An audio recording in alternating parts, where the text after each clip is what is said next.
कानाच्या मुरलीचा स्वर म्हणजेच प्रेम, भक्ती आणि विरहाची एक सुंदर अशी अनुभूती. त्या मधुर स्वराने मन मोहून जाते आणि नकळत भक्ताचे चित्त श्रीकृष्णांच्या चरणी रमून जाते. कृष्णाच्या बासरीची सूर ऐकताना गोपिकांच्या मनात निर्माण होणारी हुरहुर, प्रेम भावना आणि कृष्णावरील अनन्य भक्ती ही गवळणीतून मिळते. एखाद्या स्वर ऐकून कृष्णाच्या मुरलीचा स्वर ऐकल्यानंतर आपण आपला स्वतःचाच भान विसरून जातो. आणि अशीच एक गवळण आता आपल्या संदीप ठोकळे बहीणकडून आपण ऐकूया. गवळीचे बोल आहेत, नको वाजवू कानोबा मुरली, तुझ्या मुरली सुद्धा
श्रीकृष्णांची बोलणी ऐकल्यानंतर आपण आपले जे काही मन आहे ते हरपून टाकतो. त्याचप्रमाणे आज छान अशी गवळण ऐकून सुद्धा आमचं मन पूर्णपणे हरपून गेलेलं आहे. आज श्रावण महिन्याचा 3रा शुक्रवार आणि आजच्या या शुक्रवारी श्री महामाया कालिका मंदिरात जे आजच्या शुक्रवारचे यजमान जे आहेत पारिश संदीप श्रीमंत व कुटुंबीय यांच्यातर्फे आजचा हा कार्यक्रम इथं पार पडला. आम्हाला इथं सेवा करण्याची इथं संधी दिली. त्याचबरोबर या सर्व कलाकारांचा सत्कार करण्यासाठी मी श्री पारिश संदीप श्रीमंत यांना विनंती करतो की सर्व कलाकारांना पुष्प द्यायची. सर्वप्रथम आजचे प्रमुख गायक श्री शाबा सावंतबाई,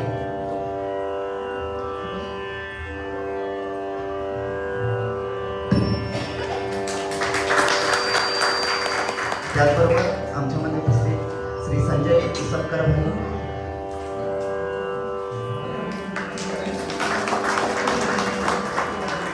गायक श्री विष्णू गावडे,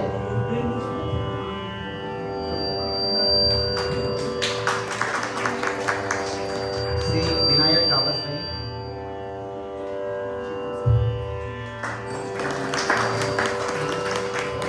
त्याचबरोबर श्री संदीप ठोबळे भाई,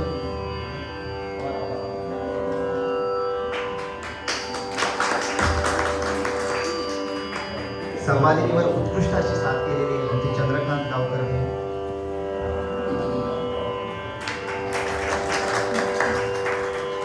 त्याचबरोबर तबला साथ करणारे निलेश नाईक भाई,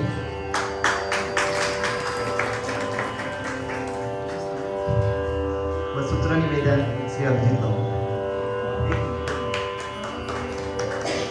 आजचे निवेदन अभिजित गावकर यांच्यानी बऱ्यापैकी निवेदन केले आहात. सगळ्यांनी धन्यवाद.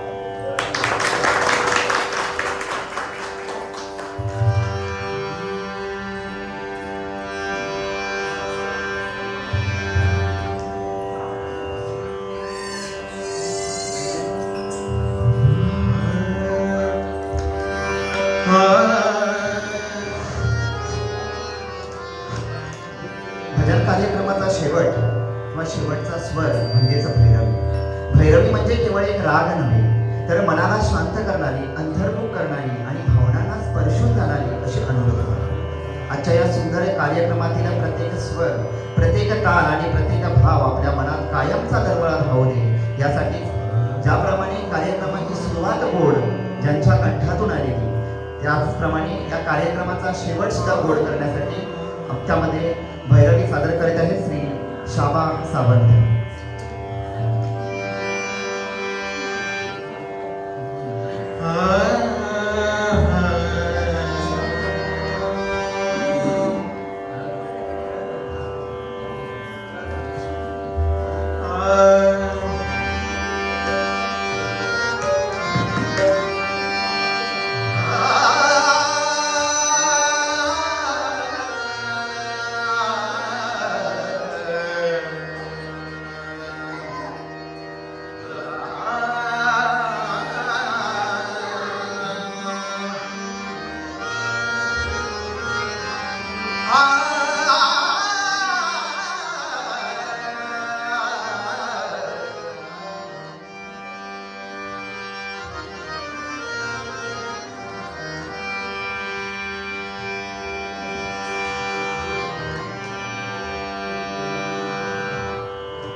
शिवदास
हॅलो श्री महामाया कालिका देवालय इथं माझी तिसरी वेळ आणि आपले सगळे कलाकार बऱ्याच वेळ इथं त्यांनी भजनाची सेवा केलेली आहे. पण इथं आल्यानंतर एक वेगळीच अशी अनुभूती आम्हाला मिळते. या मंदिरात एक मुख्य म्हणजे या ग्रामस्थांचा सगळा एकोपा पाहून सगळ्यांचं मन भारावूनच झालं. नक्कीच आपल्या सगळ्या ग्रामस्थांना वन बिखोली गोवा या गावातील सर्व ग्रामस्थांना इथं त्यांनी मोठ्या प्रमाणात उपस्थिती दाखवल्याबद्दल तुम्हा सर्वांचे मनपूर्वक आभार. त्याचबरोबर इथं आल्यानंतर मी असाच एक प्रश्न केलेला की साऊंड सिस्टीम कोणाची आहे. त्यावेळी मला आमच्या संवादिनी साथ करणारे चंद्रकांत भाई त्यांनी सांगितले की इथं साऊंड सिस्टीम दुसरी कुठली आणत नाही, त्यांच्याच मंदिरातली एकदम छान अशी साऊंड सिस्टम आहे आणि त्या साऊंड सिस्टमचं ध्वनी नियोजन हे इथले लहान सगळे आपली मुलंच करतात. त्यामुळं त्यांच्यासाठी एकदा जोरदार टाळ्या वाजवल्या पाहिजे. कारण एखादा ध्वनी संयोजक ज्याप्रमाणे साऊंड सिस्टमची व्यवस्थित अशा आपल्याला साऊंड सिस्टम करून देतो त्या प्रकारे या सर्व मुलांनी आम्हाला छान प्रकारे इथं ध्वनी नियोजन करून दिलं. त्याबद्दल त्यांचं सर्वांचं मनपूर्वक आभार. त्याचबरोबर आजचे जे यजमान आहेत पारिश संदीप श्रीमंत व कुटुंबीय या सर्व कुटुंबियांचं आम्ही श्री भूमिका देवी संगीत विद्यालयाच्या वतीने खूप खूप आभार व्यक्त करतो. त्याचबरोबर मंदिरातील कालिका माता यांनी आपल्याला छान प्रकारे आपल्याला आशीर्वाद देऊन आजची ही भजन सेवा त्यांनी आमच्या हातून घडवून आणली. त्याबद्दल कालिका मातेचे सुद्धा खूप मनापासून असे आभार आणि सर्व रसिक मायबापांना आमचा अभिवादन. त्याचबरोबर तुम्हा सर्वांचं खूप खूप धन्यवाद.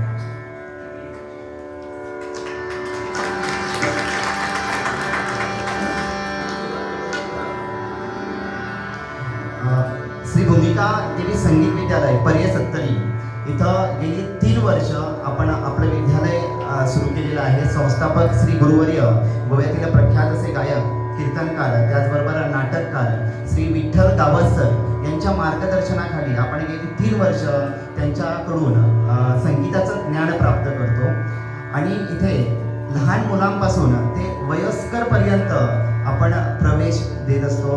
सरांकडनं छान असं मार्गदर्शन मिळतं. कोणी इच्छुक असेल तर त्यांनी आपल्या विद्यालयाला भेट देऊ शकतात. ते श्री भूमिका मंदिराच्या शेजारीच श्री भूमिका संगीत विद्यालय हे तिथं आहे. तुम्हाला जर कोणाला प्रवेश करायचा असेल आणि दर रविवारी तिथं आपण वर्ग आपला भरतो. तर कुणाला जर कोण जरी इच्छुक असेल तर आपला संपर्क बऱ्याच लोकांशी आहे तर त्यांनी आपले संजय भाई यांच्याशी संपर्क साधावा.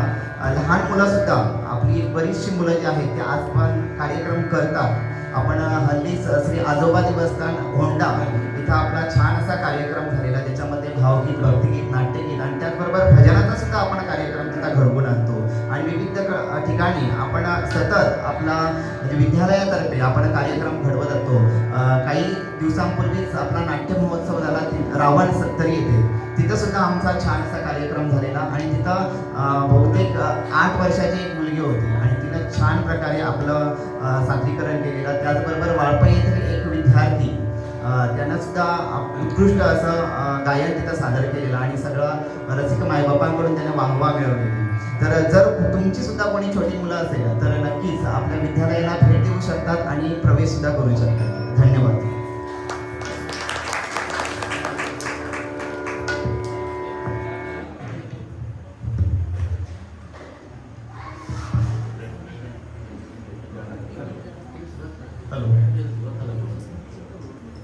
हॅलो.